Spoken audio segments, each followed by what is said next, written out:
Salut à tous, c'est François Rousseau. Si vous êtes passionné par les voitures, vous êtes au bon endroit. Continuez à regarder, on va entrer dans le vif du sujet. Les voitures Volvo ont toujours été associées à une excellente qualité et à une fiabilité inconditionnelle. C'est ce que l'on pensait jusqu'à ce que l'histoire de l'entreprise commence à changer radicalement. À un moment donné, tout le monde a pensé que la marque pourrait disparaître complètement. Après son retour sur le marché, il semblait que Volvo ne serait plus jamais la même. Elle n'aurait pas la même qualité, la même fiabilité. En fin de compte, les inquiétudes et les doutes ont été vains. À l'heure actuelle, Volvo continue de produire de nouvelles voitures, qui se caractérisent par un excellent assemblage, un équipement riche, des prix plutôt élevés et une approche très prudente des questions de sécurité. Cependant, pour de nombreuses personnes, la question de savoir où exactement ces voitures sont produites reste ouverte. Cela s'explique par la vente et la revente des actions de l'entreprise, le passage de la marque d'une main à l'autre. Cette situation a, comme on pouvait s'y attendre, semé la confusion parmi les consommateurs. Et lorsque le concept de la Chine sonne à côté de celui de Volvo, il fait fuir l'achat des meilleures voitures suédoises d'autrefois. Une excursion dans l'histoire. Lorsqu'il est question du pays de fabrication de Volvo, la première chose qui vient à l'esprit est le lieu de naissance de la marque. Il s'agit de la Suède.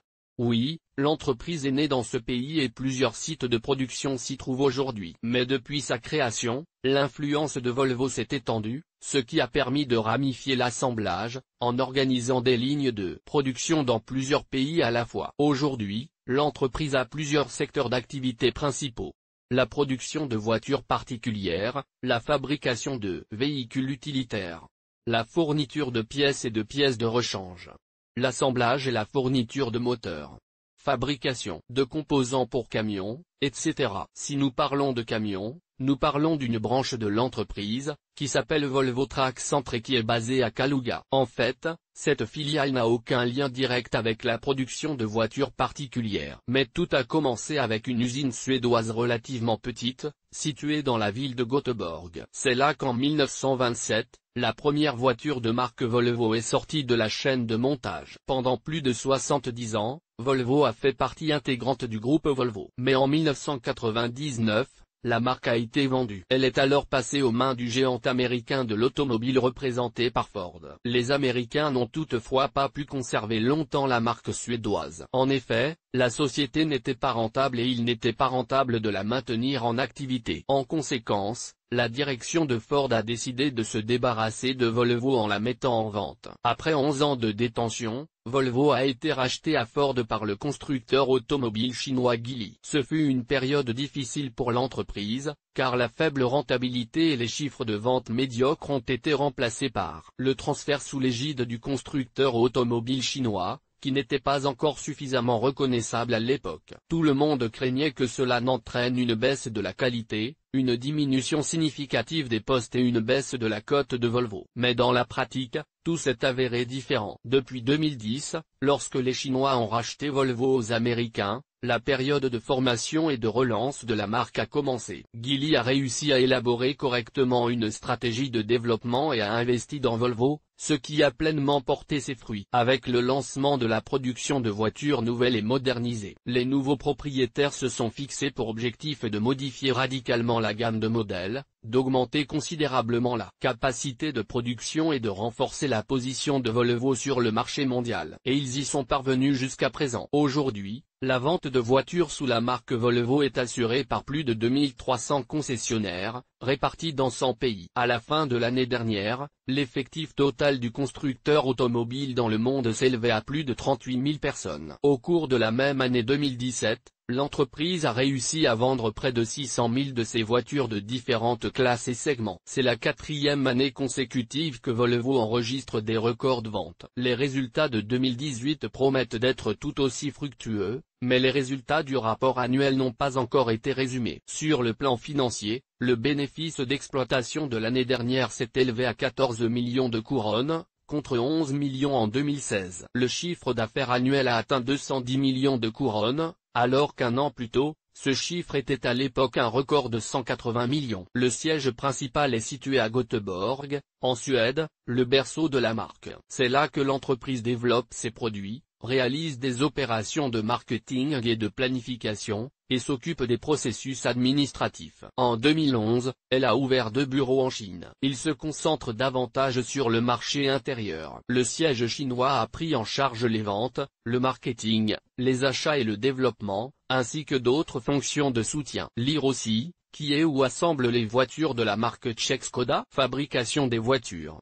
Étant donné que les acheteurs s'intéressent au lieu d'assemblage des Volvo CX90, CX60 et d'un certain nombre d'autres voitures, il est nécessaire de comprendre en détail la géographie de la production de la marque. Au départ, toutes les voitures Volvo étaient fabriquées en Suède. Par la suite, la production s'est étendue à d'autres pays. Cependant, l'usine de Göteborg, qui produisait à l'origine des voitures suédoises, reste la principale entreprise, où des modèles tels que XC90, V60, S80, etc. sont assemblés avec succès. Pour comprendre où Volvo est produit et assemblé pour la Russie et d'autres pays, il est nécessaire d'étudier la géographie du constructeur automobile. Il convient de noter d'emblée que sur le territoire de l'Europe sont vendues des voitures destinées exactement au marché européen. Les chaînes de montage asiatiques et américaines sont respectivement axées sur les États-Unis et les pays asiatiques. L'usine de Chengdu, située sur le territoire chinois, constitue une exception. L'entreprise y a ouvert ses portes en 2013. Elle assemble des voitures qui sont ensuite vendues directement dans le pays d'origine, c'est-à-dire en Chine, et envoyées aux États-Unis pour y être vendues. Depuis 2014, une autre usine chinoise est en activité. Elle est située sur le territoire de la ville de Daqing. Un peu plus tard, une usine a été ouverte à Luqiao. L'entreprise la plus récente,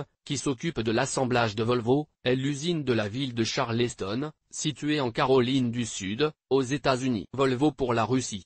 Il convient de comprendre en détail où sont assemblées les voitures de marque Volvo destinées à la Russie. Il est faux de penser que le processus d'assemblage des voitures Volvo destinées au marché russe s'est mis en place en Chine. Les voitures assemblées en Suède ou en Belgique sont livrées en Russie. Pour savoir exactement où la Volvo XC90 ou un autre modèle officiellement présenté en Russie a été assemblé, il faut regarder le code 20. Si le code 20 contient les chiffres 1 ou J, la voiture a été assemblée en Suède. Si le code 20 contient le chiffre 2, la voiture a été assemblée en Belgique, dans la ville de Gand. Jusqu'à présent, l'usine devrait apparaître sur le territoire de la Russie, ce qui n'est qu'une rumeur. Le cas échéant, la variante la plus probable est l'organisation d'une chaîne de montage. En d'autres termes, les composants seront fournis et l'assemblage final sera réalisé par des entreprises nationales. Ce schéma est pratiqué pour de nombreuses voitures importées, et Volvo pourrait donc en faire partie. En attendant, nous devons compter sur les voitures fournies par l'Europe. Objectivement, il n'y a rien de mal à cela, car l'assemblage européen se caractérise par une qualité et une précision élevées. La question de savoir si les spécialistes nationaux seront en mesure de respecter le même niveau, si les rumeurs concernant l'apparition de Volvo en Russie se concrétisent, est pertinente et ouverte. La géographie de Volvo. Pour résumer certains des résultats et déterminer où sont assemblées les différentes voitures Volvo telles que le XC90, le XC60 et d'autres modèles populaires, il convient de considérer l'ensemble de la géographie actuelle de la marque. Göteborg. Cette ville est le principal tremplin de la marque suédoise, car c'est là que se trouve le siège de l'entreprise. En outre, Göteborg possède l'une des usines les plus productives. Chaque année, un grand nombre de voitures sortent du tapis roulant et sont distribuées dans le monde entier pour être vendues. La Russie en fait partie. Sonjoud. Actuellement, cette entreprise, située près de Göteborg, se consacre à la production de groupes motopropulseurs. Volvo se caractérise par des moteurs fiables et productifs, qui ont été récompensés à plusieurs reprises par des prix prestigieux. Tout cela grâce aux spécialistes qui travaillent à Sonjoud, en Suède. Copenhague. Volvo a également des bureaux au Danemark. Il y a ici un centre de recherche et de développement. C'est ici que les nouvelles technologies sont inventées, mises en production, testées et modernisées. Olofström. Une ville suédoise connue pour sa production de haute qualité de composants pour les carrosseries des voitures Volvo.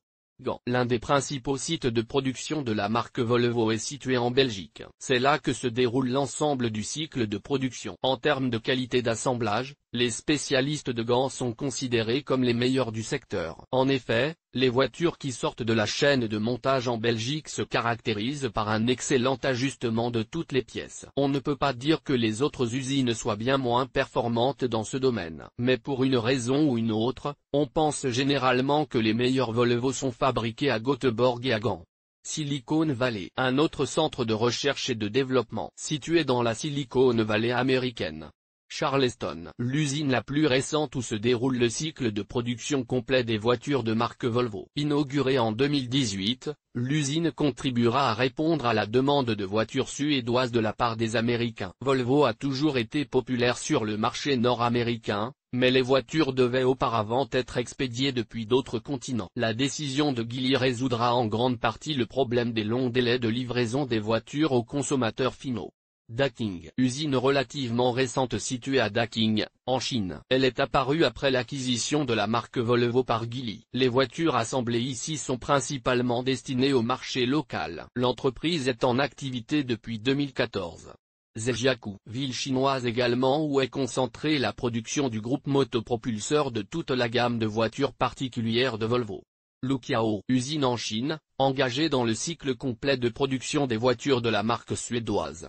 Chengdu. Actuellement, c'est la dernière des usines chinoises présentées, où la production de voitures de plusieurs modèles de Volvo est organisée. L'entreprise a commencé la production en série en 2013. Kuala Lumpur. C'est en Malaisie que les Chinois de Geely ont créé une usine d'assemblage de voitures de marque Volvo. Tous les composants nécessaires sont fournis ici, et les Malaisiens se contentent d'assembler le tout. Bangalore. Une autre usine d'assemblage a été ouverte en Inde. Les représentants du groupe chinois Geely tentent ainsi d'étendre leur influence et de répondre à la demande du marché émergent pour des voitures Volvo fiables. Comme à Kuala Lumpur, en Malaisie, à Bangalore, ils se contentent d'assembler des composants finis. Lire aussi, le contacteur à inertie de la pompe à essence, de quoi s'agit-il et où le trouver? Bangalore. Une autre usine d'assemblage a été ouverte en Inde. Les représentants du groupe chinois Geely tentent ainsi d'étendre leur influence et de répondre à la demande du marché émergent pour des voitures Volvo fiables. Comme à Kuala Lumpur, en Malaisie, à Bangalore, ils se contentent d'assembler des composants finis. On voit clairement que la marque Volvo s'est développée sur plusieurs continents et dans un certain nombre de pays. Aux États-Unis, en Europe et en Asie, il existe des usines, des centres de recherche et des chaînes de montage. Tout le monde ne s'attendait pas à ce qu'après la vente aux Américains et le déclin de la marque Volvo qui s'en est suivi, le passage aux mains de propriétaires chinois ait un impact aussi positif sur le développement de l'entreprise. Mais Volvo a bel et bien réussi à retrouver ses positions antérieures. De plus, de nombreux experts estiment que la marque n'en est qu'au début de sa formation après sa probable disparition. Tout va bien. Les ventes augmentent, il y a de nouveaux modèles et d'excellentes mises à jour des modèles déjà établis de voitures Volvo. L'ouverture d'un site, ne serait-ce que sous la forme d'une usine d'assemblage, en Russie sera un autre grand pas pour Volvo. La demande de voitures de cette marque est assez forte parmi les Russes. Il convient de rappeler qu'il n'y a pas si longtemps, des réunions ont eu lieu entre des représentants de la Russie et de Volvo. Les négociations du groupe de contact avec l'usine de Kaliningrad ont abouti à un essai de la chaîne de montage des voitures Volvo. C'est ainsi que 8 brakes ont été assemblés, produits sous le nom de XC70. Mais après cela, il n'a pas été possible de convenir d'une coopération. Il ne s'agit que d'une première tentative. Les négociations devraient bientôt reprendre. La probabilité de signature d'un contrat entre les parties est assez élevée. Il ne faut pas oublier l'impressionnante réalisation qu'est l'ouverture du Volvo Truck Center à Kaluga. Bien que l'assemblage des camions Volvo ne soit pas directement lié à la production de voitures particulières, les Russes ont l'expérience de la coopération avec les représentants de la marque suédoise. En outre, d'excellents camions sont assemblés à Kaluga, dont la qualité est irréprochable. Ces véhicules répondent parfaitement aux exigences du marché national. C'est également à partir de Kaluga que les camions Volvo assemblés sont livrés aux pays voisins de la CEI et aux États baltes. Malgré leur prix relativement élevé, les technologies avancées, l'excellente qualité de fabrication, la fiabilité des moteurs et les systèmes de sécurité perfectionnés justifient largement ce coût élevé.